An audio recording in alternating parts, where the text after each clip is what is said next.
Hi hello guys, welcome back to our channel. It's me Siri. ఇవాళ video వచ్చేసి టమాటా పచ్చిమిర్చి పచ్చడి చూసేద్దాం రండి. ఇంకెందుకు ఆలస్యం, ముందుగా స్టవ్ వెలిగించుకొని కళాయి పెట్టుకోండి. కళాయిలో తగినంత ఆయిల్ వేసుకొని ముందుగా కడిగి కట్ చేసి పెట్టుకున్న పచ్చిమిర్చిని అయితే వేసేసుకుంటున్నాను. నేనైతే ఇక్కడ 15 వరకు పచ్చిమిర్చిస్ అయితే తీసుకున్నాను. అవి బాగా వేగాలండి, చూస్తున్నారు కదా, ఆ విధంగా వేగాలి. ఇప్పుడు అందులోనే 3 మీడియం సైజ్ టమాటాలను అయితే తీసుకొని ఒక్కదాన్ని 4 భాగాలుగా కట్ చేసుకొని వేసేసుకోండి.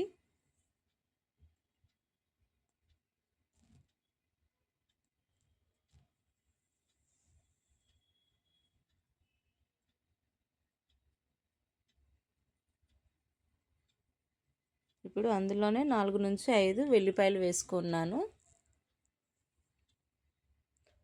అందులోనే 1 టేబుల్ స్పూన్ జీలకర్ర వేసుకోండి.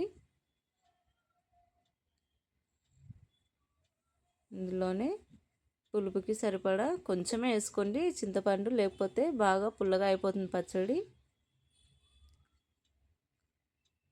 తగినంత సాల్ట్ వేసుకోండి. టమాటాలు అనేది బాగా మగ్గాలి కదా, సో అందుకని మూత అయితే పెట్టేసుకొని మగ్గిస్తున్నాను. చూడండి, ఇంకా బాగా మగ్గాలండి.